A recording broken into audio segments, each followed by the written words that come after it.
Hello guys, so it's been a really long time since I last did a sketchbook tour. I finally managed to finish this sketchbook, so I thought it would be the perfect time to do a sketchbook tour. So I started this sketchbook September 30th, 2021. It's been a while with this sketchbook. Then again, when you start multiple sketchbooks at once, it will take you longer to finish any of them.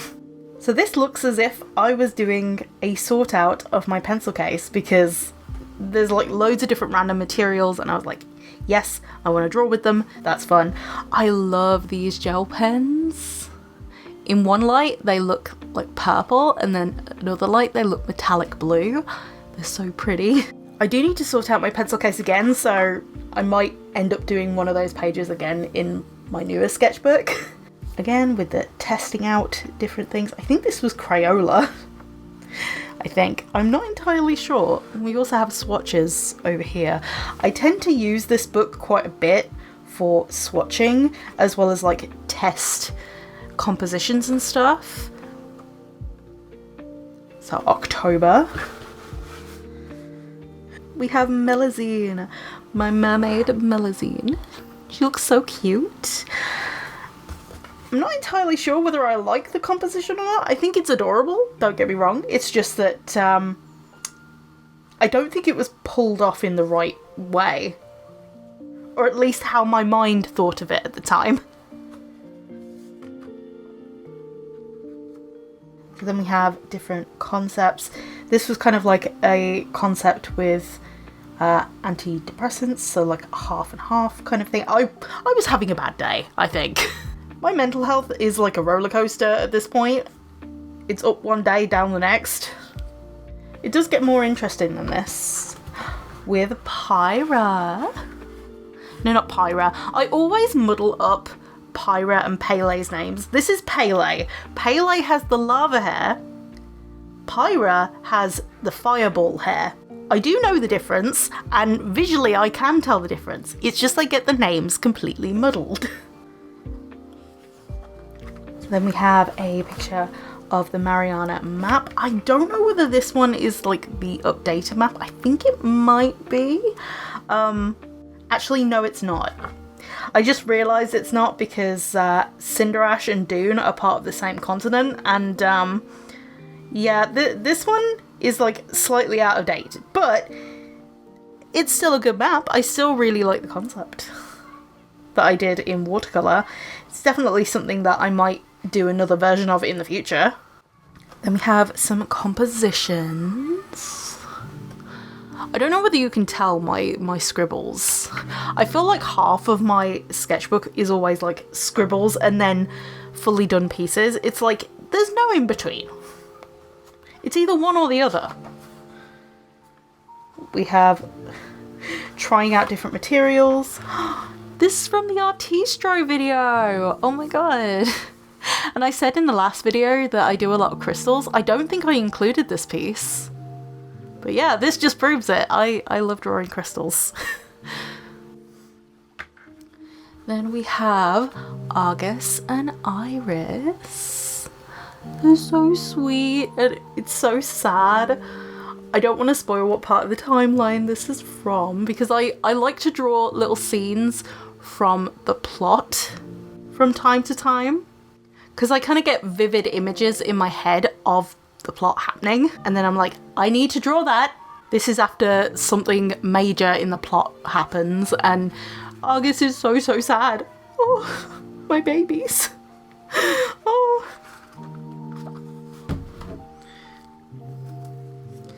Then we have Spiro. Spiro is, well, now in terms of the timeline, Spiro is actually a king, technically. He hasn't been coronated in the series yet, but like, he will be.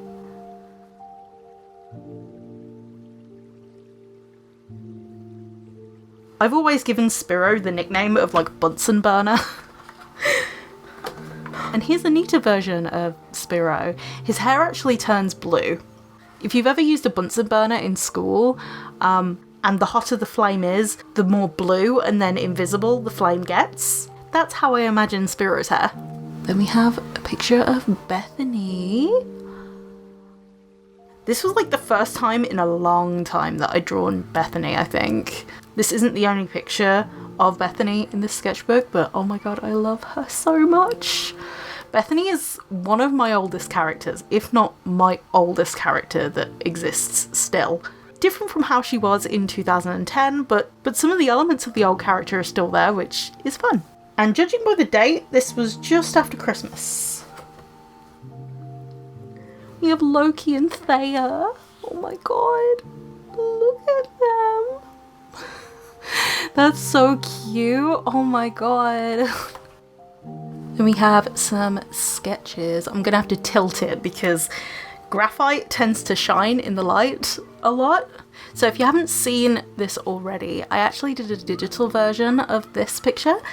So a lot of pieces in this book, actually, I've turned into digital pieces, and I will put the digital piece here just to show you the comparison between the two. I was going to turn this tower into a piece as well, but it never ended up happening. And I never ended up finishing my own art challenge, which is sad, but sometimes life gets in the way. Also, I knew I wanted in the digital piece Yulia sitting on this wall. However, I did not want to ruin this sketch, so what I did was I drew it slightly to the side of where Yulia was sitting, so I could get the full detail in and then roughed out. These are the planning sketches for the next one, which is Sagini and Sparrow. They look so sweet. Oh my god. And this was also done digitally as well. I never really planned a background. I think that's what you'll find with a lot of the pieces that are traditional going into digital, is that I haven't really figured out what I want to do with the background yet. Then we have Pieris with little Lilia. Oh, they're so cute. Lilia is adorable. I also have a digital version of this one. This one was kind of turned into a sort of comic strip sort of vibe with them. I think the prompt with Lilia and Pieris was the word fate, and her cute face changed his fate. I'm not sure if that's the exact line I went with, but something along those lines. Then we have a picture of Robert. Robert is Lucille's dad, and in the story he actually becomes a vampire. So I thought I would use him for the prompt of growl.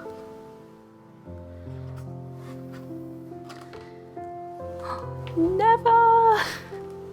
Never! Queen Never of Quillow. I really love Never's design details. I think they're really, really pretty. Oh, so here we get into a bit of spoiler territory with the character interactions. This is Lucian and Lilia in the future. I'm not going to explain the context of these interactions, mainly because in the Sims series, these two are still toddlers, so I don't really want to spoil too much about their interactions. But I think they're really, really sweet. Lucian's a little shy boy. We love him. Then we have Neva and Ariana. Ariana is the royal nanny to Lucille and Brandon's children, or at least currently in the timeline she is. Next page. Oh, next page. Hawk. Hawk. I knew he was going to appear at some point. When there's art prompts, he always appears at some point. I actually did this one in line work, which is nice. I really like the line work effect that I got here. Like the subtle fade between the black and the white using the pen. I think that's really, really nice. Not that the character's nice, but the technique I use for his wings I really like. I think this is supposed to be Neva and Jonathan. This was a piece that never came to be, I don't think. There's a lot of graphite smearing, that's what I'm finding. I think because this sketchbook has been ongoing for so long that the graphite has just smeared everywhere. Also, it does not help that I am left-handed. So this interaction is literally just happening in the story, so I kind of will give you a little bit of tea on this. So we have Jaden and Pyra. Their relationship currently in the timeline, as it stands, is blowing up. It is not going well, to say the least. Pyra will actually meet this person at the wedding of Jaden's brother and her best friend Yumi, and his name is Harley. I believe there is a better version of this piece later on. Then we have Bethany again. I really love this one, like the movement of this one. Oh, I really love this piece. The movement of this piece is just, I love it so much. I really captured the movement that was in the reference picture. I'm pretty sure I referenced something off Pinterest for this one. I wish all my sketches were like this all the time, but they never are. Only the odd few. This was one of the rare times it turned out better than in my head. We have Matt of Dune. So Matt is currently the Pharaoh of Dune. For Avis and Dune, I actually use different titles other than King and Queen. I use Pharaoh for Dune and I use Emperor or Empress for Avis. I have some witchy sketches. This is around the time that I actually got the new Bailey J like witch sketchbook bundle, and I really wanted to draw something to go along with that theme. Doing multiple sketchbooks at the same time, I should not be allowed to do because I get really distracted. This sketchbook got left in the lurch while I went to the Bailey J sketchbook and then just obsessed over that one. I did come back to this one, but I only used it for certain things, and then I used the Bailey J sketchbook for certain things, and oh, it was a cycle. A cycle that I just really can't break. Then we have Veronica and River. These two are the Solaro and Leiluna royals, respectively. However, they marry into Verona and Loka. River is Loki's mother, whereas Veronica, she is the mother of James, Jacob, Briar, and Vanessa. So she starts like a whole Verona dynasty, if you will. I think this was supposed to be River. It's either River or Sophia. Sophia is actually a Verona ancestor character. I created her for Celestial Royals' story because she wanted like some canon royals to be in her story. And I was like, oh, I've got to do this. So this is actually Briar and Vanessa, but this actually has a twin piece that was finished. So you can see that they're the same composition, but they're actually two sets of different characters. So on the left, we have Dawn and Sophia. And then on the right, we have Briar and Vanessa. Briar and Vanessa turned into something that were completely different from the original vision. So what I did was, when creating these new characters, and gave the original story plan to Sophia and Dawn. Then we have some concepts to do with Hanahaki disease. Hanahaki disease, I've drawn concepts for this before. I think I was looking at old university sketches during this time as well, but Hanahaki disease is a fictional disease where you cough up flowers from unrequited love, and also different flowers have different meanings. More Hanahaki ideas. We have some scribbles up here. I can't remember exactly where I did some of these scribbles. But we have a grown-up Orion. Orion is the youngest son of Lucille and Brandon. And then we have Pearl and Sparrow. They are really, really cute. So on this page, we have some warm-up sketches. This is of Robert whispering to Sonia, Sonia being his previous wife, Lucille's mother. And at the time, I still have plans to do something with these sketches, but at the time I was planning to do an animatic with Robert and Sonia. I'm not entirely sure exactly which song to go with, but I was just sketching out some of my ideas for said animatic. It hasn't come to fruition yet. I hope one day it does, but at the moment, it hasn't. So this was in February of this year. Another animatic idea was for the song Hold Me Tight or Don't.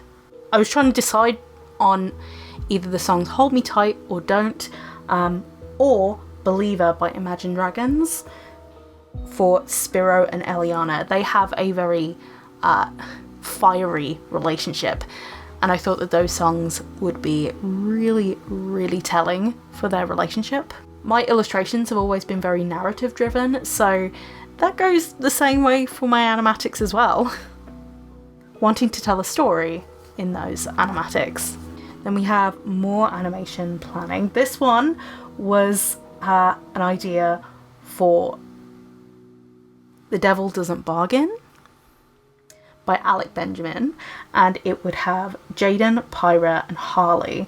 This is actually a way better picture than the one that appeared beforehand. It's less wonky, just it has a bit more character to it than the other one did. It just feels a lot more fleshed out. And this was kind of like a movement idea where she's been passed around between the two. We have a picture of Sophia. This is a warm-up sketch that I just did not end up going with, but this is of Sophia and she's ice skating. I think I took some Sims screenshots to actually reference here. Then next we have a pregnant pal. Oh, pregnant mermaid pal. She's so cute. I love her so much. I believe this is River. I'm not entirely sure, because the hairline either says to me it's Sophia or Never. I know a lot of characters have this particular hairline, but like around this sort of time I was drawing River and Sophia a lot. I believe this is more River than this is Sophia, because I've done a picture of Loki with this sort of pose before. Then we have Sophia and Silas. Silas is M's character. So you heard me say before that I made the characters Sophia and Dawn, some of the ancestors of the Verona royals. Sophia appears in Celestial Royals' story. Silas is so cute. He is adorable. I will link to her Sim series down below. She's just started it. It's on episode 2 at the moment, and oh my god, it's so good. It is so good. Let's just say I've had a hand in helping Em write some of the storylines, and I may have sprinkled in some feels here and there. Just a tad. Just a little bit. When I say a little bit, I mean a lot. Then we have some sketches. This is a warm-up. I don't know what character that is. No idea. We have Silas and Sophia down here, just welcoming a baby. So cute. And then we have Lucille and her youngest son, Orion. They are so, so sweet. I think this was Mother's Day, or at least around Mother's Day. I think. 19th of March. My brain seems to be elsewhere. But then this is me in the Eddsworld style. I was drawing a lot of Eddsworld doodles around that time. I was trying to like study the style because I really, really like the style of Eddsworld. It's so expressive. I found that in the Eddsworld style, especially with like the main trio of characters, they don't really draw eyebrows all that much. So the fact that they can be so expressive in the animations without eyebrows is just astounding to me. So I was trying it out. Obviously I did add eyebrows because it looked really odd without them in my style, but I was just having fun with expressions here. Then we have Snoopy. So this thing that he's holding, I'll hold it this way just so you can see it. But this is his bunny toy. These are his ears, and then the toy's arm, and then the toy's leg. I remember showing my mum and my nan this little doodle of Snoopy, and they were like, "What's this? What is this? I'm confused. It's what it looked like, okay?" It was only supposed to be a very rough sketch. But Snoopy is actually my grandmother's cockapoo. He's so, so cute. When he needs a haircut, he looks more like a poodle than a cocker spaniel. And his nickname is Mr. Fluffy Butt. He has the fluffiest of butts. I love him so very dearly. And then finally, we just have some swatches. I know it's very, very sad to end on, but this was actually sorting out my watercolour paints because I am making a new watercolour palette to go on holiday with. the one last page in my sketchbook I did not know what to do with. I used it for those swatches, and then some marker swatches for finding out which colours are which, because I have not used markers in a really long time. But yes, that was my sketchbook tour. I really hope you enjoyed it, and I will see you in the next one. Bye guys!